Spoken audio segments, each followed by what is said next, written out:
आज हम लोग चर्चा करेंगे कक्षा में प्रश्न का महत्व, सीखना सिखाना और प्रश्न। क्योंकि चाहे सीखना हो या सिखाना हो, बिना प्रश्न के संभव ही नहीं। जब हम खुद सीखते हैं तो भी हम अपने आप से ये प्रश्न करते हैं कि क्या है, फिर क्यों है, कैसे है, तभी हम उसको पूरी तरह सीख पाते हैं, ग्रहण कर पाते हैं। और जब हमें सिखाना होता है तो प्रश्न के माध्यम से हम जिज्ञासा उत्पन्न करते हैं। सुकरात ने भी कहा है किसी को सिखाया नहीं जा सकता। जो अधिक जानकार है वो कम जानकार को प्रश्न के माध्यम से उसमें जिज्ञासा उत्पन्न कर सकता है, सीखने की प्रवृत्ति विकसित कर सकता है। सीखेगा वो तभी जब स्वयं सीखना चाहेगा। अनेक विद्वानों के इस तरह के कथन है और उनका सबका यही कथन है कि प्रश्नों के माध्यम से सीखने का माहौल तैयार किया जा सकता है। अब इसको हम लोगों ने कई बिंदुओं में बांट रखा है। हमारे साथी एक एक बिंदु पर आपके साथ चर्चा करेंगे। पहला है ये कोशलेश मिश्रा जी का, इससे कक्षा की गति से छात्रों का जुड़ाव बढ़ता है। प्रश्न कक्षा की गतिविधियों से छात्रों को जोड़ता है, इसकी व्याख्या आप करें। देखो बच्चों, आप लोगों को मैं कल कहानी बताया था नर्मदी के बारे में। आप लोग सब जानते होंगे कि नर्मदी के पिता का नाम क्या था? दुर्गम। आप ये बताएं कि दुर्गम जो है तो नर्मदी को लेकर के किस बात के लिए चिंतित रहता था? आप बताएं सर। दुर्गम जी नर्मदी को लेकर के किस बात की चिंता करते हैं? आप सुरक्षा के लिए। बिल्कुल बिल्कुल।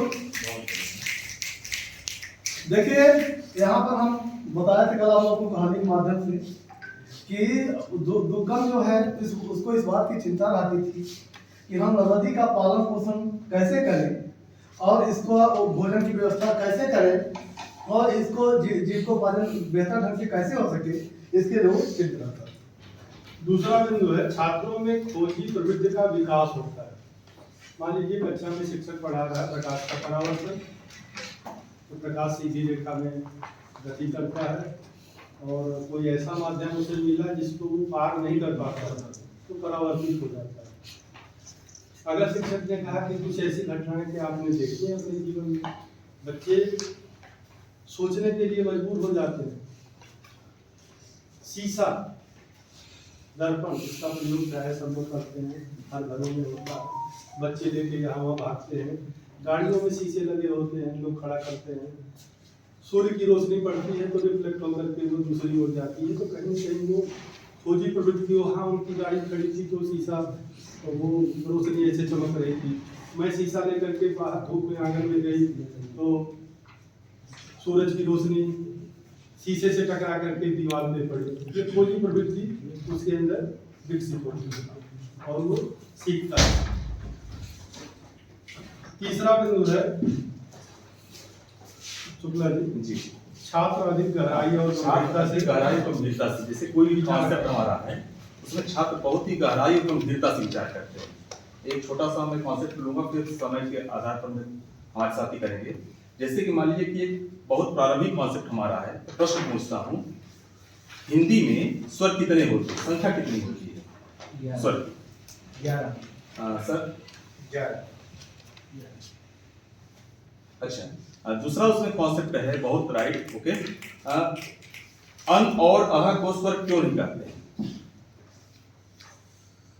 आप में से कोई ये स्वर क्यों नहीं है? और स्वर नहीं है तो फिर क्या है? कोई भी? हाँ, ये कठिन बिंदु है। अब इस पर विचार विमर्श करने के लिए मैं कक्षा में आता हूँ। सर ये अयोग भाव है। बिल्कुल सही। और इसका उपयोग, इसको बोलने के लिए हमें स्वरों की आवश्यकता पड़ती है। अंग के लिए आ की आवश्यकता पड़ती है और आह के लिए भी आ की आवश्यकता पड़ती है। बहुत बढ़िया। जैसा कि हमारे ये छात्र बताए हैं, जब स्वर हमारे स्वतंत्र होते हैं मात्रा के रूप में, इसमें व्यंजन भी सम्मिलित है। अयोग न स्वर में है न व्यंजन में है। अयोग है, वाह इसलिए है कि हम अपनी अभिव्यक्ति में इसका वहन करते हैं, इसलिए अयोगवाह कहा जाता है। तो इस तरह से जब हम कॉन्सेप्ट रखते हैं तो उसमें गंभीरता से चिंतन होता है, विचार करते हैं। दूसरा बिंदु है छात्रों में बोलने, सुनने और अभिव्यक्त करने के कौशल का विकास होता है। तो